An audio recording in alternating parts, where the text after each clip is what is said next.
On the evening of December 11th, 1936, millions of families across the British Empire gathered around wooden wireless sets to hear a broadcast introduced by BBC Director General Sir John Reith. The voice cutting through the static belonged to Prince Edward, who 24 hours earlier had reigned as King Edward VIII. After a turbulent reign of 326 days, never once crowned at Westminster Abbey, he delivered his formal farewell to a stunned global audience. He declared that he had signed the instrument of abdication because he found it impossible to discharge the heavy duties of state without the help and support of the woman he loved, Wallis Warfield Simpson. Across the globe, the press hailed the speech as the supreme romance of the century, the ultimate sacrifice of an empire for love. Inside Whitehall, however, the romantic narrative masked an existential political crisis. While American and European tabloids spent months running banner headlines detailing the sovereign's relationship with a twice-married American, ordinary citizens in London, Manchester and Glasgow were kept completely in the dark. Prime Minister Stanley Baldwin had brokered an unprecedented gentleman's agreement with the titans of Fleet Street, including Lord Beaverbrook of the Daily Express and Lord Rothermere of the Daily Mail. Under government pressure, British editors agreed to suppress every mention of the King's private affairs. When imported editions of foreign magazines like Time, Newsweek and the Literary Digest landed at British seaports, customs officers and private distributors physically excised the offending pages with razor blades before the issues reached newsstands. The blackout operated as pure containment. Whitehall was racing against the clock, quietly assembling an intelligence offensive to ensure the American outsider would never wear the crown. Behind the gates of Whitehall and Buckingham Palace, government ministers and senior courtiers were not reacting to a romance. They were organizing a political takedown. Officially, the barrier rested upon strict religious and constitutional doctrine.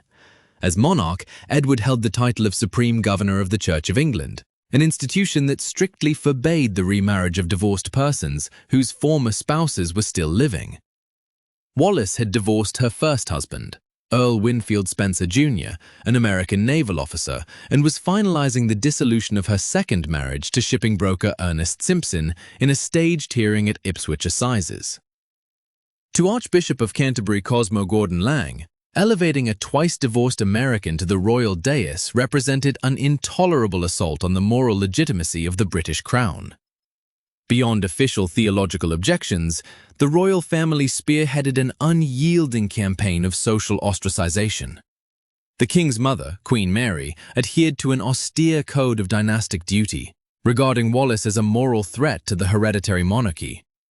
Queen Mary refused to host Wallis, receive her at court, or utter her name in conversation, signaling to London's aristocratic hostesses that any social recognition of the king's companion would result in permanent exclusion from royal favor.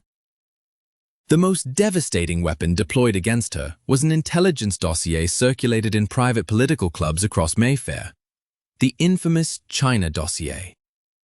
Compiled by special branch detectives and political operatives from unverified port city gossip, this file scrutinized her life in Shanghai and Peking during the mid-1920s. It alleged that she had frequented underworld brothels and mastered secretive, erotic arts designed to manipulate powerful men. None of these claims were verified, nor did government officials intend to verify them. Their purpose was purely political. By painting Wallis as a predatory adventuress who had bewitched a vulnerable monarch, the establishment ensured that neither Parliament nor the British public would ever tolerate her coronation. The political machine had successfully branded her as a ruthless, power-hungry gold digger bent on seizing the throne. Yet the portrait of a calculating adventuress concealed a very different reality. Behind closed doors, Wallis was frantically searching for an escape. Popular folklore cast Wallis Simpson as an ambitious puppet master who coldly dismantled a royal dynasty, yet her private correspondence reveals an entirely different emotional reality. Throughout the autumn of 1936, as the constitutional standoff intensified, Wallis was writing desperate, candid letters to Ernest Simpson. Rather than scheming to capture the crown, she wrote that she was caught in a terrifying downward slide, longing to abandon high society and return to the quiet security of their domestic life. Writing to her aunt, Bessie Merriman, she expressed growing terror over Edward's manic, suffocating obsession, describing herself as completely helpless to restrain a monarch who disregarded every word of caution. As the political pressure reached a boiling point in early December, Wallis made a desperate attempt to escape. Escorted by royal courtier Lord Brownlow, she fled London by car, racing across France while dodging aggressive press posses until she reached the sanctuary of Villa Louviers in Cannes, the private villa of her American friends Herman and Catherine Rogers. From Cannes, she attempted to resolve the crisis unilaterally by issuing a public statement. Wallis announced to the international press that she was ready and willing to withdraw from the king's life immediately and unconditionally if doing so would preserve his throne and restore peace to the empire. Edward refused to let her go. When Wallis telephoned Fort Belvedere, pleading with Edward to abandon his abdication plans, the king broke down in hysterical tears, warning her that if she left him, he would slash his throat or track her down to end his life before her eyes. Trapped by the threats of an unstable monarch, Wallis could neither return to England nor walk away into obscurity. While hostile crowds smashed the windows of her London apartment and burned her likeness in street effigies across industrial towns, she was effectively imprisoned by the obsessive demands of a man who placed his personal desires above the stability of his realm. Yet while Wallis remained stranded on the French Riviera, British intelligence was already investigating a far more dangerous suspicion, whether confidential state secrets were leaking through the king's inner circle to Nazi Germany. Even as Wallis remained sequestered on the French Riviera, British and foreign security services continued tracking her every movement. Whispers had spread through London diplomatic circles that she was an active intelligence conduit for the Third Reich. Declassified MI5 files demonstrate that security officials took these concerns with absolute seriousness. Agency Chief Vernon Kell authorized telephone intercepts on her London residence and deployed special branch watchers to log her visitors. Intelligence reports heavily scrutinized her close association with Joachim von Ribbentrop, the German ambassador to the Court of St. James's, recording persistent rumors that Ribbentrop sent 17 pink carnations to her flat every day to commemorate alleged romantic liaisons. Across the Atlantic, FBI Director J. Edgar Hoover initiated a sweeping surveillance file, collecting reports on her suspected political sympathies. Post-war analysis of these declassified intelligence archives confirms that Wallis was never an operative on Berlin's payroll. The actual national security crisis stemmed instead from an alarming culture of royal negligence inside the king's private retreat at Fort Belvedere. Ministers routinely delivered official red dispatch boxes containing top-secret cabinet discussions, military intelligence summaries, and sensitive diplomatic telegrams directly to the sovereign. Government couriers repeatedly discovered these secure boxes left unlocked on living room tables, state papers scattered among cocktail glasses and cigarette cases. Edward left classified intelligence on European rearmament and the Spanish Civil War in plain view of weekend guests, visiting socialites and foreign diplomats.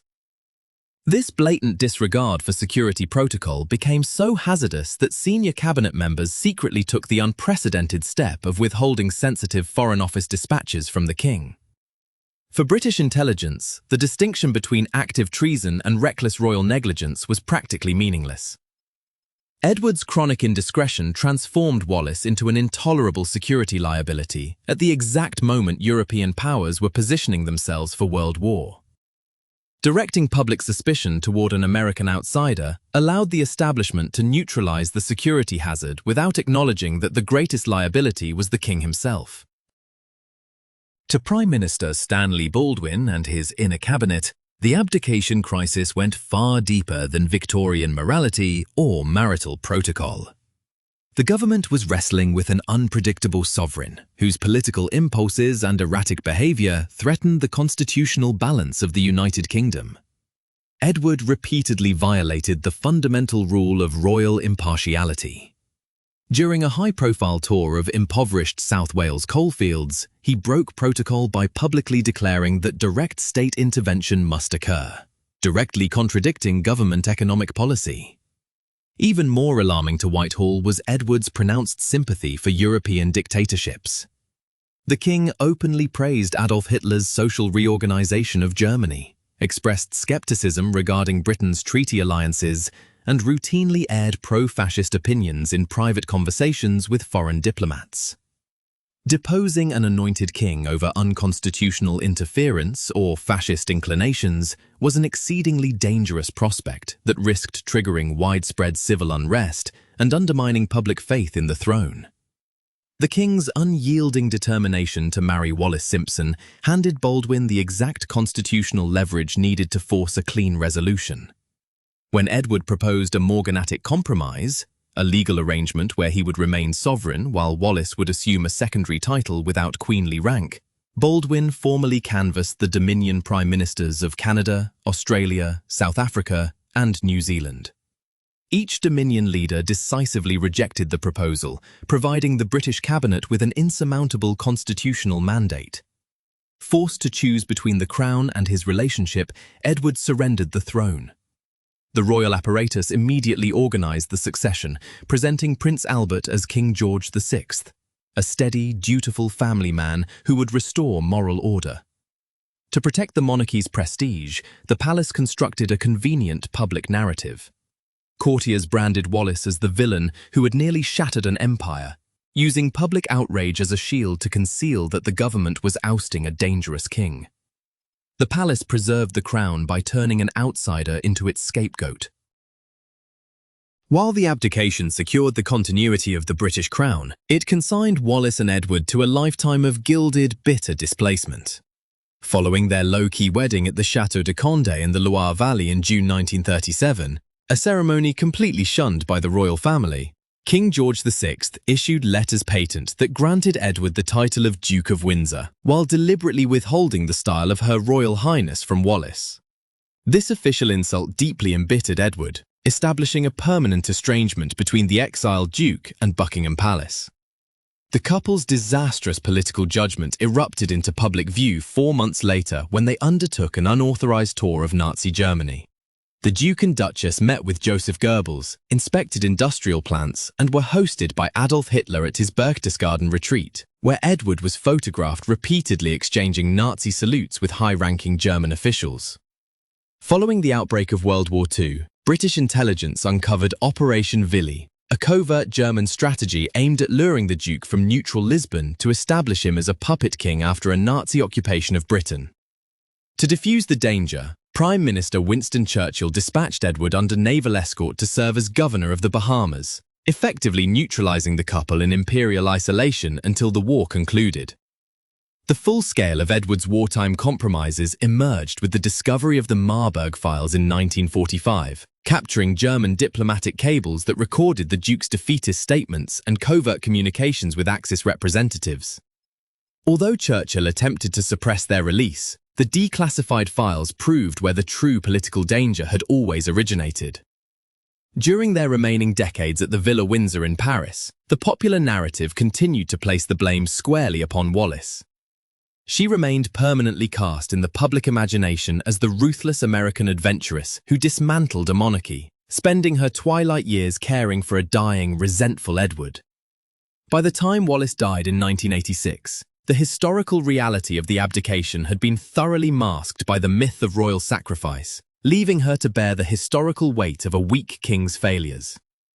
The institution she was accused of breaking had survived entirely intact, saved by turning an outsider into its ultimate scapegoat. If you want more stories from behind the palace walls, stay with Behind the Crown